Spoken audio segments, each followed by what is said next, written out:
Copy 6 miles. Let me know when you see the target area and I'll start the talk on. In Afghanistan, terrorists come out under the cover of night.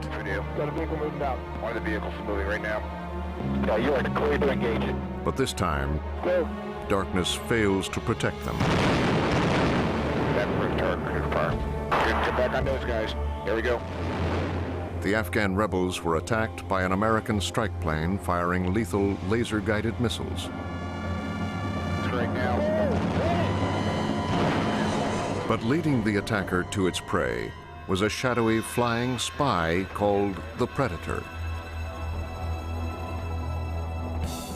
Predator is an unmanned aerial vehicle, or UAV. This plane has no windows because it has no pilot inside. It is a remote-controlled airborne robot that is flown by pilots sitting on the ground. Its powerful cameras can spy on enemies day or night. And this visual information can tell commanders where the enemy is located and when to send in strike planes to attack. More people clear to engage all those. Its own missiles have destroyed critical targets in Afghanistan and Yemen, making Predator the UAV star. But it is hardly alone. 3, 2, 1, launch. From flying spies that fit in your pocket to soaring jets that roam halfway around the world, today's UAVs are capable of far more than aerial surveillance, and in time may completely change the way we fight wars. And it could be someday that someone is flying a simulator someplace in the United States, which is actually flying a combat vehicle someplace else.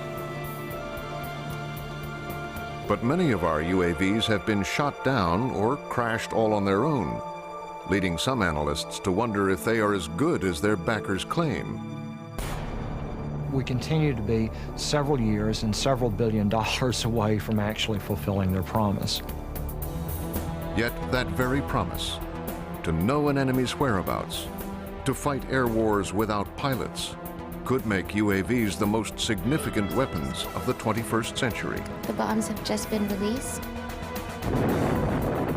Spies that fly, coming at you on Nova.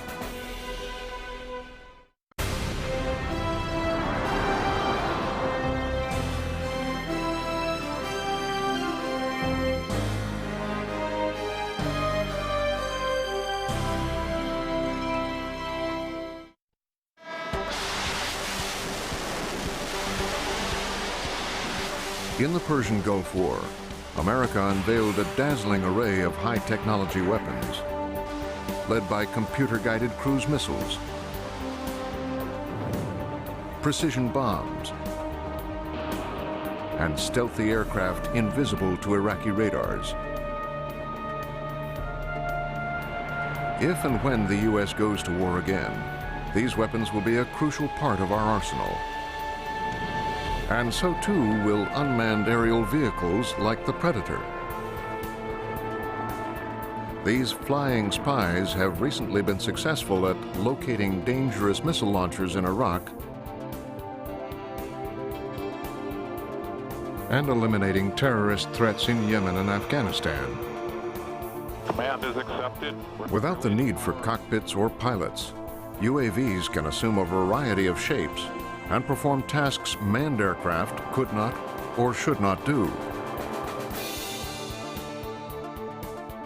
Today, the military is actively developing full combat UAVs that can withstand punishing G-forces human pilots could hardly bear. And UAVs will be able to go into areas where chemical, biological, or even nuclear weapons would threaten the safety of piloted aircraft. These capabilities do not exist yet. But what UAVs can do right now is spy on an enemy with extraordinary precision. Okay, I've got him. You got the target? Yeah. A development that has taken billions of dollars and over 5 decades to achieve.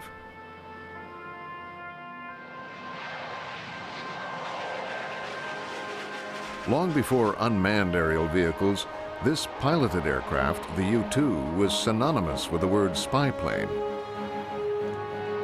and for a time was America's best-kept Cold War secret. There's a wonderful memo from Edwin Land, the founder of Polaroid, writing to the director of the CIA in 1954 saying, you ought to get into this program of overhead photography. I know just how to do it. One flight will take pictures of a strip of the Soviet Union 250 miles wide and 2,500 miles long. Imagine what you can see then. CIA went ahead with it. The U-2 could cruise 12 miles above the Earth for hours at a time and take still photographs from this dizzying height. Its panoramic cameras held a mile-long spool of black and white film that produced photographs of such detailed resolution. Their quality has rarely been matched, even today.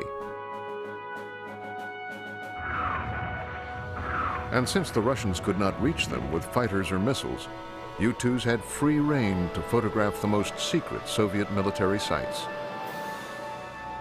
Your eye will be drawn. But it took a trained analyst to understand what the photos revealed. Now, one of the things that the Soviets did, they had a penchant for what we call horizontal security, so that their strategic installations, they would have as many as 4 or 5 fences. And that's very visible from above.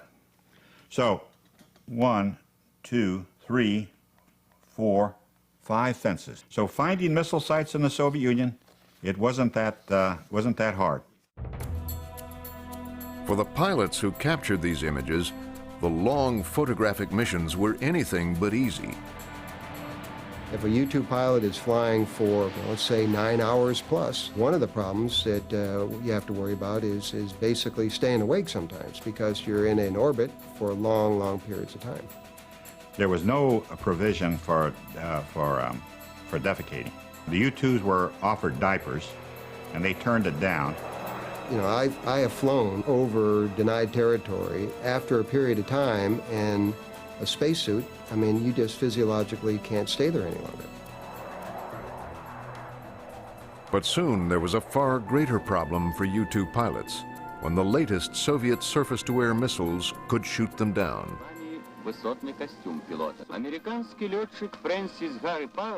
The first pilot to get hit was Francis Gary Powers.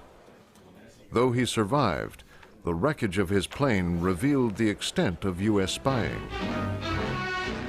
In Moscow, Nikita Khrushchev is shown as he told the Soviet Presidium. Powers was politically embarrassing to the United States, but the U-2 did not stop flying, and in 1962 proved its immense value to the American public. This government, as promised, has maintained the closest surveillance of the Soviet military buildup on the island of Cuba. In October of 1962, U-2s had taken photographs showing the Soviets building secret ballistic missile sites on Cuba. Area. This was all new since the last time we had seen the area, which was about... Dino Brugioni was one of the first to see the evidence. But what drew their eye was that these objects didn't belong. This is ranch country. And here they were seeing 100-foot tents, 65-foot objects, and, you know, these weren't manure spreaders or these weren't things that you would associate with a ranch.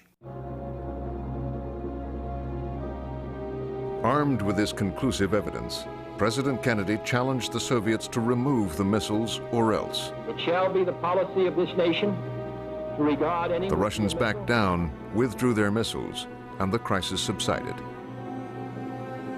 I may say, gentlemen, that you take excellent pictures. The work of these 2 units. Although the U-2 was hero of the moment, there is a little-known irony to the story.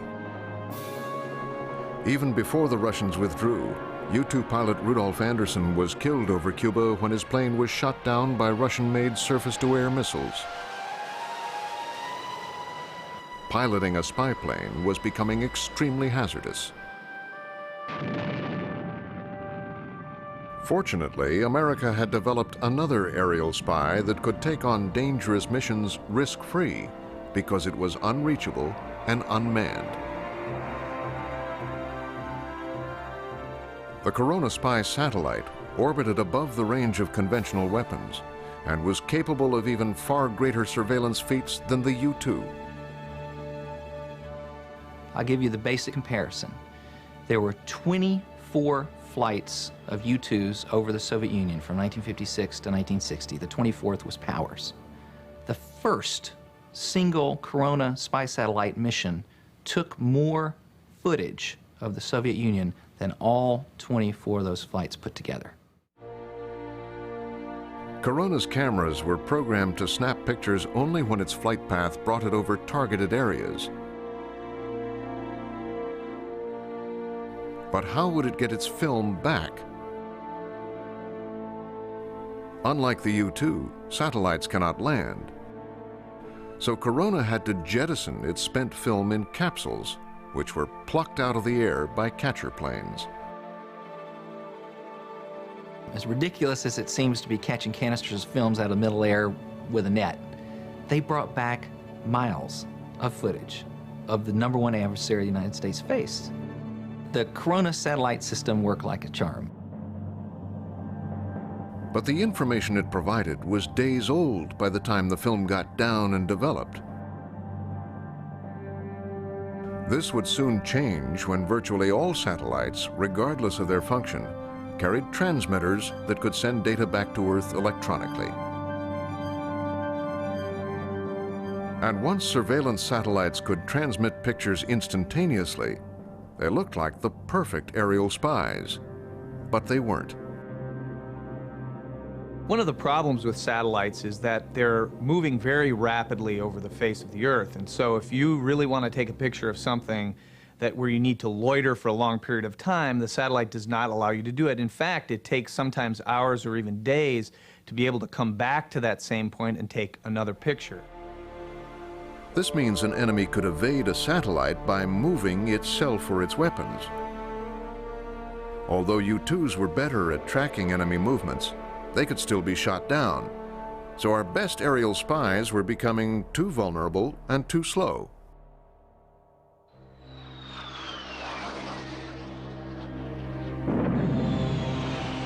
Both limitations were made painfully clear in Vietnam.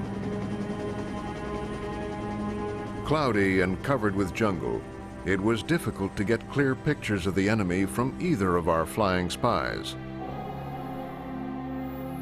Even worse, North Vietnam had acquired the latest Soviet anti-aircraft guns and missiles which could be quickly moved from place to place. And since we couldn't find these weapons, American pilots were always at risk of getting shot down. We lost pilots, we lost aircraft, and many of those pilots ended up being huge political liabilities because they ended up being prisoners of war.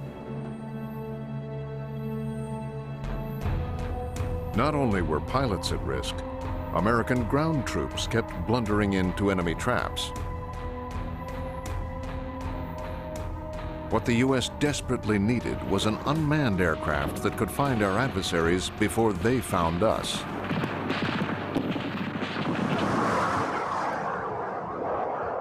Our first UAV was a target decoy called Lightning Bug. The military outfitted the jet-fast drone with automatic cameras and a primitive computer that let operators program its route by setting target points on a map and calculating the speed and altitude required to reach them. But this crude navigational system was not very accurate, and the Bug would often parachute back to Earth without one frame of useful film in its cameras.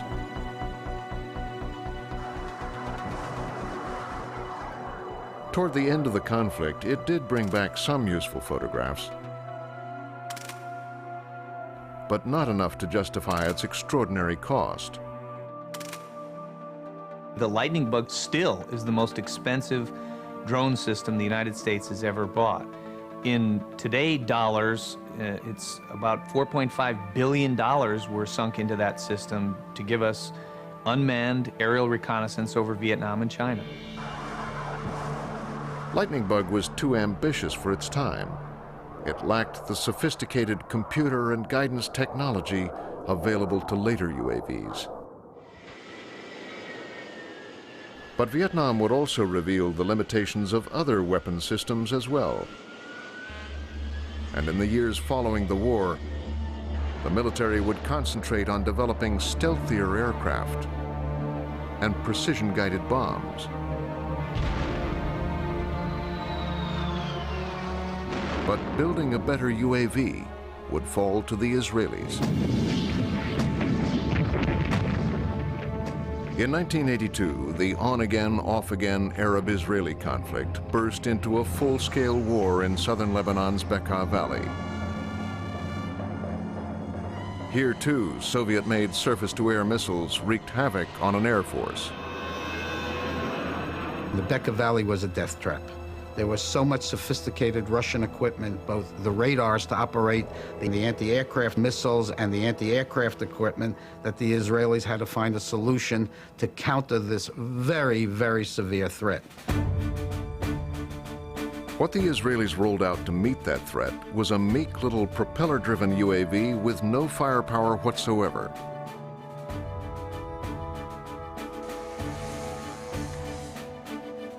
A much simpler concept than Lightning Bug, it was controlled from the ground with radio signals, just like a big model airplane.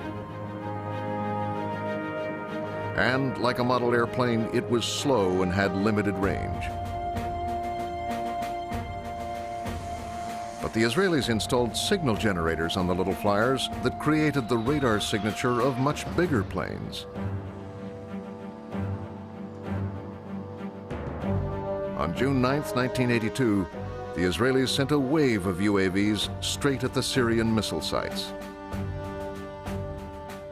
The UAV sent out false signals that made the enemy think that they were fighter airplanes, and they turned on the radars.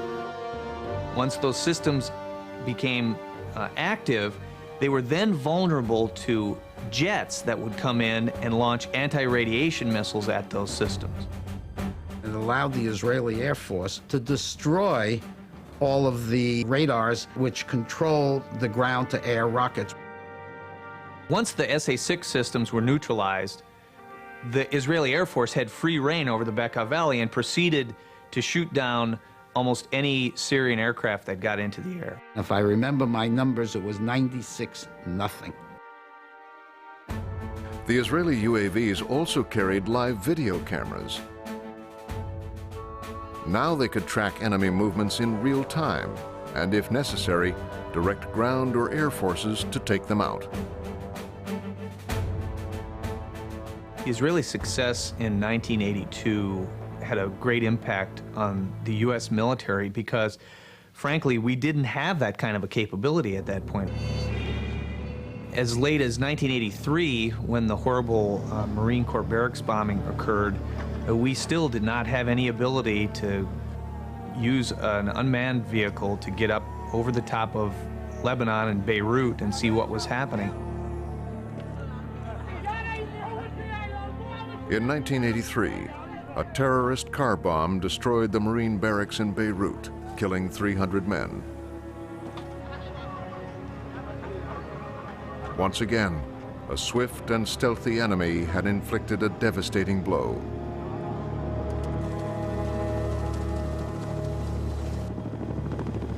So the U.S. quickly developed its version of an Israeli-style UAV to help keep track of enemy activities on the ground.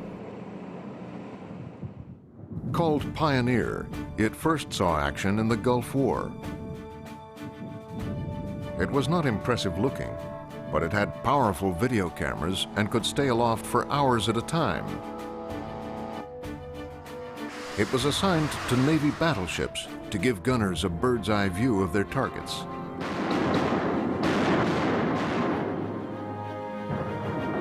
They saw the result immediately of where the shells landed, and then if they had to fire more or go to the left 100 yards or go to the right 100 yards or go further out 50 yards, real-time targeting and damage assessment.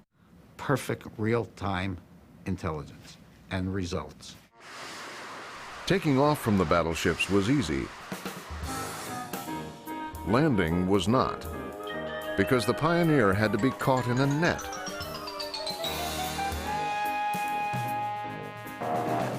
They managed to catch it most of the time, but the result often grounded the plane for repairs.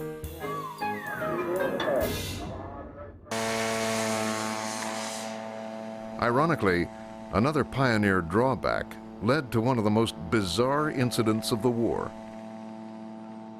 Really, the Pioneer is not totally stealthy. Had a kind of a loud lawnmower type of an engine, and the Iraqis finally figured out that when you'd hear this lawnmower engine overhead, soon thereafter, there were very large rounds that would descend on them from these battleship guns. And so Iraqi soldiers actually surrendered to a UAV. They waved the white flag because they knew when I hear the lawnmower engine overhead, rounds were going to follow. Small UAVs like the Pioneer have limited range and flight time. They are beneficial to the Israelis because their enemies are nearby. But they are not as strategically useful to the United States. The United States is a big country, our enemies are big, we operate over very long ranges, and so for the United States, we basically need much larger drones that can fly for a longer time, and until recently the technology simply wasn't there to do it reliably. The Pioneer can fly only if it can receive the radio signals sent from the ground station. This line-of-sight link is also necessary to get video images back to the station. Once it flies over the horizon, the link is broken and the plane cannot function. To defeat the curve of the Earth, a UAV needs another plane or satellite to relay the signals back and forth. Such a UAV would need more room for a satellite receiver and a powerful transmitter. And if it could also access global positioning satellites, it would know its location over the Earth at all times and would never waver off course. The first UAV that could do all of this was the Predator. The real key to making Predator different than what we had before is the fact that the airplane will fly for 40 hours if you want it to stay that long. You eliminate all this transit time back and forth that you have with smaller tactical airplanes. The Predator was first used in 1995 over Bosnia. It was a very long loitering system that could fly at about 20 or 25,000 feet. It was quite successful early on. It was a revelation to many of our commanders who for the first time could watch in real time on their desks a television that was giving them imagery of action that was occurring in Bosnia. In Bosnia, Predator had a mixed reputation because icing problems caused it to crash. We're there, start talking. But its performance improved by the time it was used in Afghanistan. That's affirmative. Predator is extremely difficult to see or hear. This one is flying at less than 1,000 feet. At 20,000 feet, it is virtually impossible to spot. It has a long 50-foot wingspan that helps it glide and hover on very little fuel.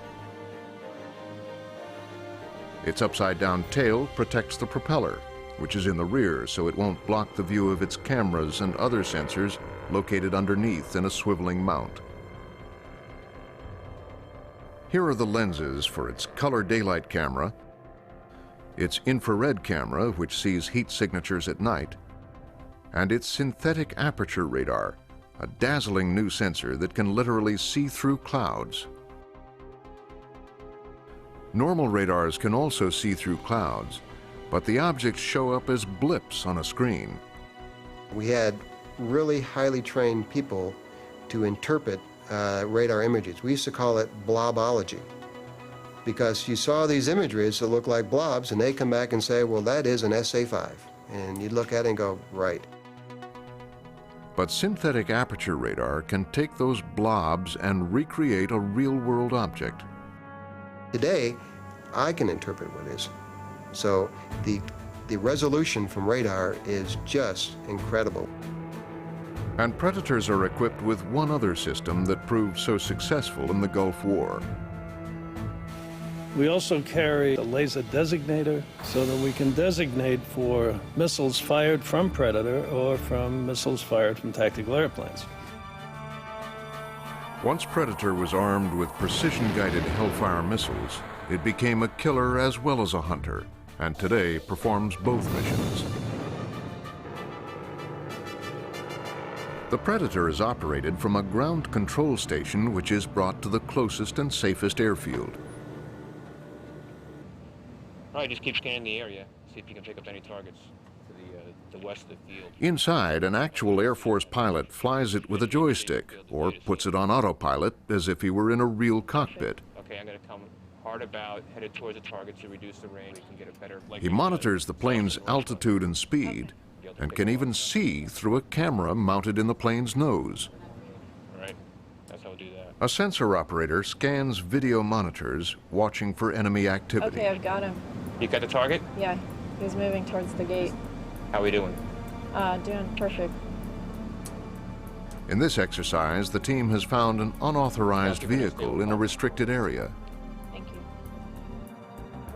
The Predator's camera tracks and notes its position and stays glued to the target, which cannot escape even when the driver realizes he's being followed. He's not getting away from you, is he? Okay, coming to a right turn, heading due south. Today that we have to keep an eye on, I guess. Yeah. But here we see the camera zoomed in on the target. When the Predator's cameras try to survey a wider area, they are not as effective.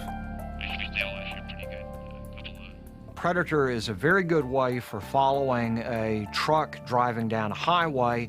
It's not a very good way to look over an entire city to try to find that truck to begin with. It's very much like looking through the proverbial soda straw. If you know where the target is, if you know pretty much what you're looking for, it's a good way to keep track of that target, but that narrow field of view camera really isn't going to help you find things unless you already know where they are. The lower Predator flies, the clearer its images become. But this increases its vulnerability. So it's safer to operate at night. But this is not always possible. Here, a Predator monitoring activities in Iraq is being targeted by Iraqi missiles.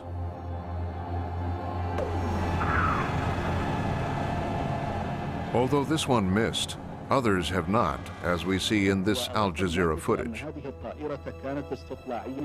But downed Predators are perhaps the best argument for using UAVs in the first place. Predators are often put in harm's way that manned airplanes would not be put in that same situation. We sometimes have to put Predators in an area where they have to persist at low altitude. And the closer you get to the gun, the better chance they have of shooting you down. If manned airplanes were doing these same missions, there's a pretty good chance that they would get shot down too. The Pentagon considers the Predator a success despite its rocky start in Bosnia. Today, it's helped spawn a whole new generation of UAVs, including the Global Hawk.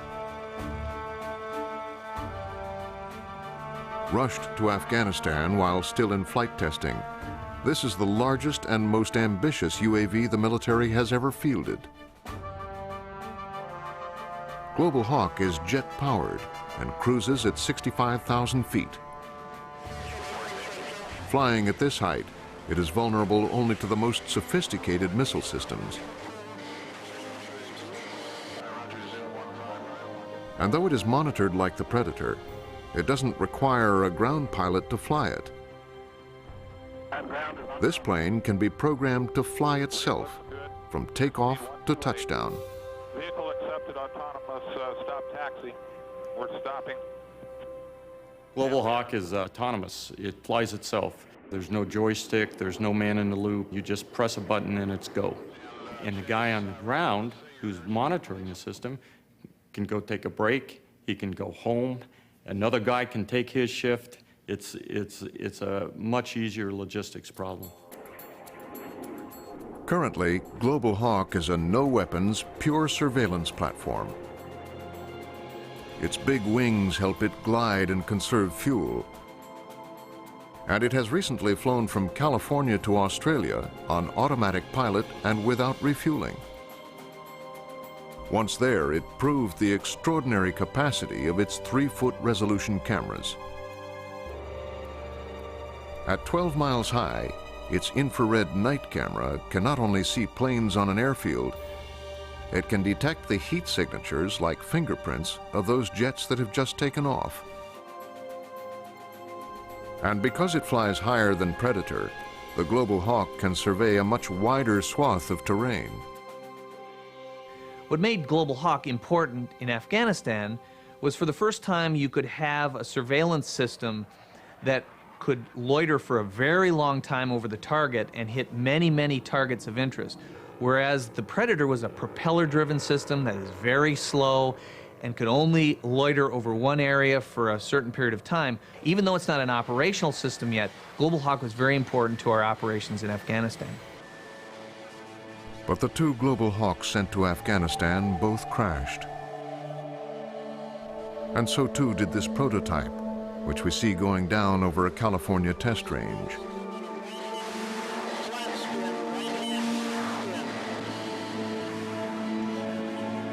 In a desperate attempt to regain control, operators try releasing fuel to make it lighter. But like most pilotless planes, it was not equipped with a costly backup control system. So the big jet keeps spinning and tumbling until it crashes. The cause linked to software problems.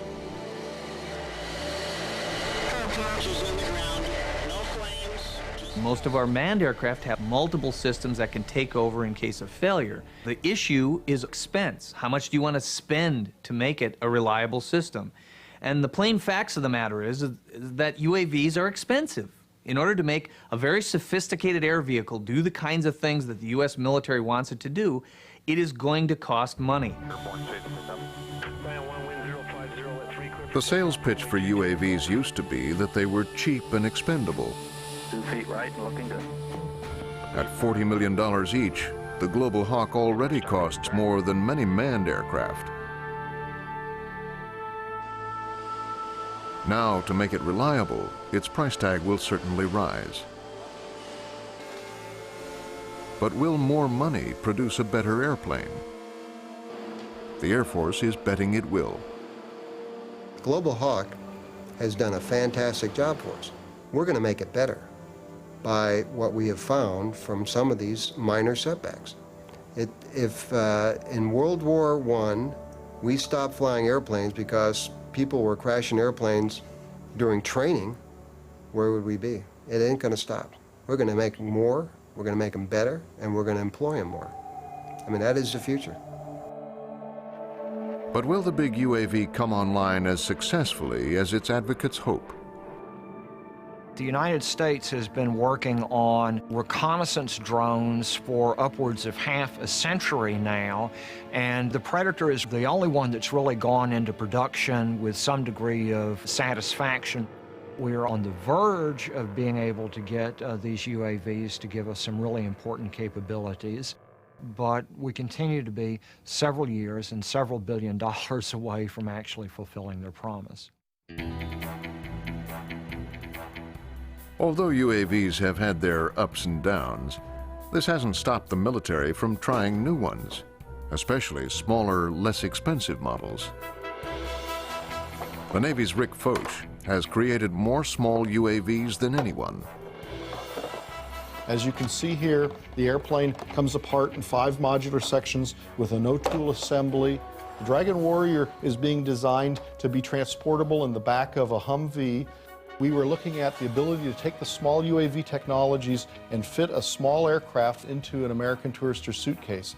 Because this is the type of vehicle that a special agent might be interested in using, numbered 007. This is one of my very favorite small UAVs. This aircraft was initially designed to fly in the atmosphere of Mars for planetary exploration and be deployed from a space capsule. Hey. Uh-oh.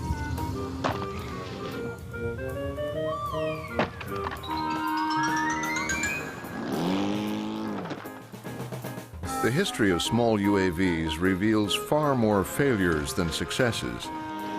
But these miniature flyers at least have the virtue of being vastly cheaper and a lot more fun.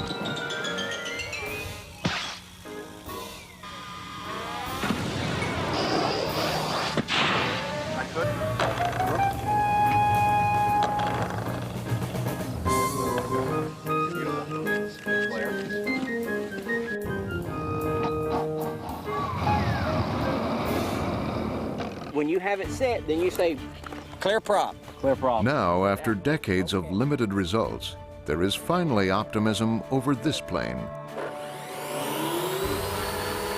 Originally developed in Rick Foch's laboratory, it is called Dragon Eye.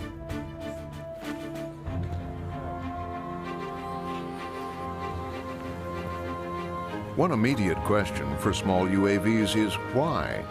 With soaring platforms like Predator or Global Hawk, why develop midget flying spies? You know, when you see a Predator or a Global Hawk as they've been used in Kosovo or in Afghanistan, the information for those always goes to higher headquarters. It's very difficult to get that information to a company commander, to give him information he needs in a timely manner. The Marines want Dragon Eye to help ground units facing dangerous missions. Situation. Enemy reconnaissance forces have been detected in the vicinity of the town of Upshur. In this exercise, they are seeing if a regular squadron commander can figure out the best strategy for using it. UAV detachment. But I want to know, this route is unimpeded. I'm going to need to know that right away, so if we need to change our route from the attack position. Launch! The little UAV operates just like the big ones, only on a much smaller scale. Hey, I need somebody on this antenna, black or camera. Its ground station is a rugged laptop computer, which controls the plane's flight and receives video signals from its tiny camera. Well, they're probably looking for a route. The men can also see the video in glare-proof glasses. Upshur, I'm changing it to an orbit, sir. Dragon Eye can deploy from almost anywhere, and its real-time video surveillance should make this kind of assault far less dangerous. He can take that UAV, fly it along his route that he wants to walk, and it will tell him what's on that route. Is there any kind of threats, vehicles, hazards, anything he needs to be aware of? Then when he gets to the town, he can set that UAV up in an overhead orbit, so he'll have real-time surveillance on what's happening in that town so that he can act on it. Without Dragon Eye, the Marines would have had to send an advanced team to scout the road to town and the nooks and crannies between the buildings. This is the most dangerous assignment any soldier can face, particularly in an urban setting. Dragon Eye is easy to launch with a store-bought bungee cord. But one of its biggest problems right now is training non-pilots to fly it.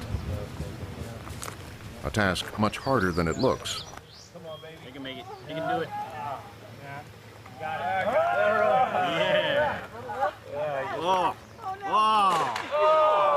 This is why the little airplane is built tough. The vehicle is designed for landings where it can crash. If it comes apart, you can put it back together, reassemble it, and fly it again. It's a good airplane. Here's your winds. Coming out of 165 at 7 miles per hour. You're going to hit your first waypoint after your launch sequence. The goal is to make Dragon Eye virtually autonomous so that anyone can fly it. Now what we're going to do first is we're going to fix your launch. Okay? New blank mission. Marines would simply have to plot its proposed course on a video map. Grab this and move it. Now look at the bottom now where your finger is. Look at your Then let the plane's laptop computer fly it along a pre-assigned route. So now, and then move your second waypoint over here. At the moment, the jury is still out on Dragon Eye. But more importantly, many in the military wonder if this small UAV is small enough. Like this. 3, 2, 1, launch.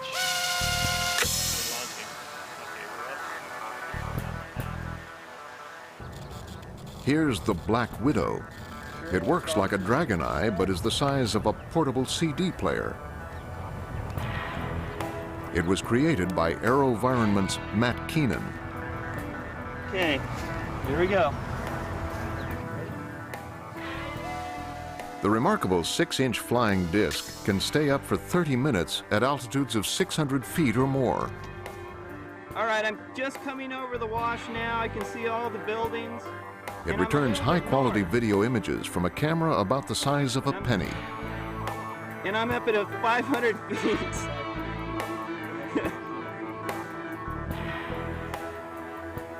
But its limited flight time and its instability in any kind of inclement weather are serious drawbacks to overcome.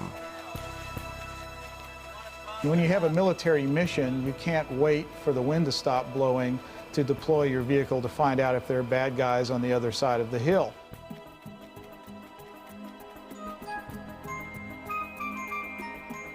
But what about indoors, where tiny flyers would not be bothered by the weather?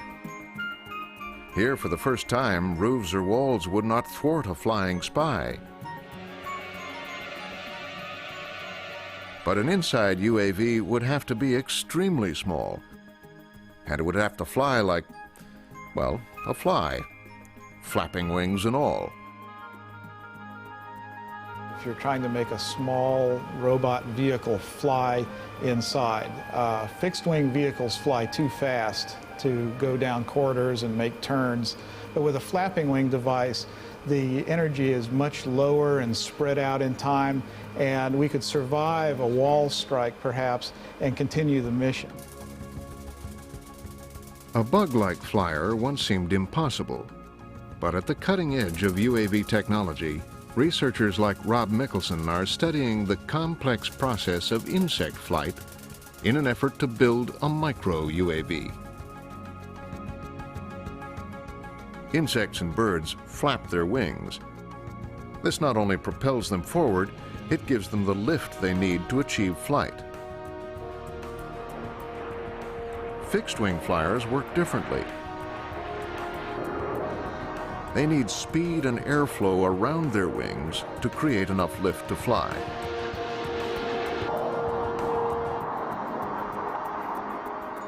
Insects experience the air differently than planes. To a bee, the air is thick like water. In fact, insects do not so much fly as swim. Microflyers that work like this would make the perfect spying flies, if we could only figure out how the real ones do it. One of the problems to date is that we didn't understand how insect flight really worked. Most people are probably familiar with the old adage that the bumblebee is impossible. Well, that's only because the equations for flight didn't account for all that was going on in a bumblebee wing. Clearly the bumblebee flies, the equations just didn't show it. Today, researchers are getting close to solving the puzzle. They now know that insects use their wings to create powerful air currents and wakes, and then use those currents to help propel them along. It turns out that insects are capable of extracting energy from the wake of the previous stroke. This occurs simply because when a wing moves through the air, it's inducing flow behind the wing. And as the wing flips back, some of that flow is actually directed back towards the wing. So effectively, it's increasing the velocity at which the wing is moving. Michael Dickinson studies the wing motions of flies with an eye toward replicating their movements mechanically. Flies have a remarkably sophisticated control system that enables them to maneuver and fly stably. And I think there are many lessons we can learn from flies as we begin to design a robotic insect. He calls his mechanical wings RoboFly and places the flappers in mineral oil to recreate the resistance tiny insects receive from the air. RoboFly allows us to generate wing motions that might be useful for our robotic insect. We can easily test the efficiency of various wing motion patterns before trying to program them into a small robotic insect. Even if we understood all the mysteries of insect flight, creating a robotic version this small seems a daunting task. Not to mention the minuscule video camera it would have to carry. And there is also the question of power. Our smallest micro vehicles still rely on batteries. A very tiny UAV could not carry the weight of a battery with enough juice to fly it. One alternative might be heat or solar cells. Solar cells are already powering the giant Helios UAV, which can reach 100,000 feet and stay aloft for months at a time. What would a drop of this kind of energy do for a fly-sized UAV? Until we solve the power problem, a micro UAV will have to await the distant future. But there's no doubting the advantage these tiny spies would give the military. Indoors, there are no assets that can provide information back to warfighters that are about to go into a building. You can have crawling robots, ordnance disposal robots that can climb stairs and come down hallways to look for things, but these are large, clunky devices and are easily noticed. What you'd really like to have is a device that could penetrate deep within a building in a very short amount of time to be able to find hostages, find illegal activities going on inside the building, any number of things that would be of interest to covert agencies or the military.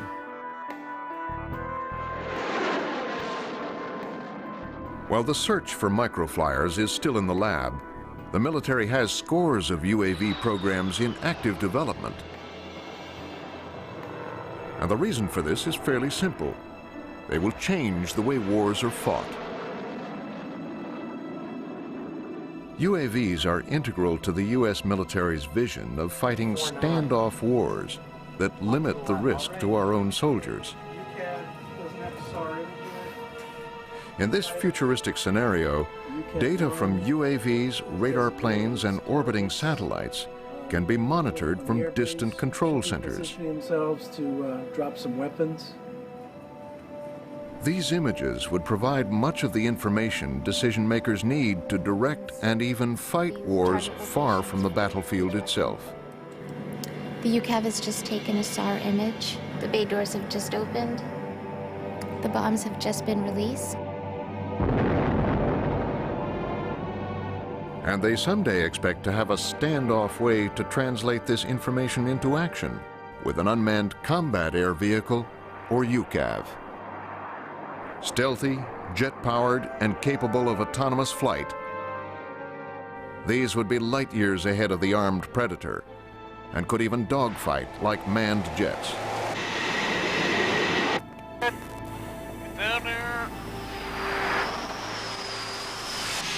More importantly, UCAVs would probably become the initial strike force in a full-scale war. A UCAV will be one of the first systems you'll normally send into an environment because we never have perfect intelligence about what our adversary is doing. So it's very attractive to be able to send a highly capable, lethal system that is not manned before we start sending manned aircraft in there. But will pilotless strike planes increase targeting errors? Like this one in Kosovo, when a bomb mistakenly hit the Chinese embassy, killing several innocent people. The Air Force contends that UAV cameras have the potential to decrease all bombing errors by providing better intelligence to decision makers. In the future, we'll see less wrong targets hit because of UAVs, because we will fuse multiple information sources to have better, precise information of that target. Let's go. The Air Force uses this Afghan strike footage to make its case that UAVs can eliminate mistakes and increase target accuracy. Square rectangular, like holding pod next to it. Do you see that? A Predator has followed a confirmed group of terrorists to this village. There's the mosque. Do not engage the mosque. Roger. Mosques, according to our rules of engagement, are off limits. We don't hit those. But we knew all around this area, all around those buildings, were lots of Taliban and Al-Qaeda. So we were waiting for just the right time. Got a vehicle moving out. One of the vehicles moving right now. Yeah, you are clear to engage it. That first target confirmed. As instructed, the mosque was spared. But the terrorists were hit with lethal accuracy by a manned strike plane directed to this spot by an unmanned Predator. If an armed Predator had performed this mission on its own, it would have followed the same rules of engagement.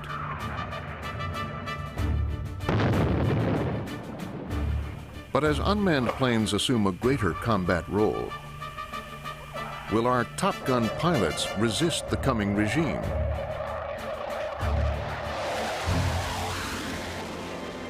This idea that pilots are obstructing UAVs is called the white scarf syndrome. You simply can't make that argument in an environment where this one nation is pursuing UAVs like no other. In many cases, that it is pilots who have been pursuing this technology because of the way it complements their job in combat. Many of these UAVs will do jobs that pilots definitely don't want to do because they're going to get killed. Whether Right Stuff pilots will really embrace the new hardware remains to be seen. But the number of UAVs are increasing every day and are going beyond military tasks as well. They are already conducting weather analysis and watching borders for illegal immigrants and drug smugglers. After September 11th, UAVs flew surveillance missions over the White House. And there are plans for UAVs to provide security for dams and pipelines, all missions that were once flown by manned aircraft. And there is clearly more to come. We cannot uninvent uninhabited air vehicles. They are here to stay. It is the future. But in my lifetime, I will tell you that we had the ability that I could get on a commercial airplane and there may not be a pilot on it. This is your pilot speaking. Please fasten your seatbelt, relax, and enjoy the flight. But will anyone buy a ticket?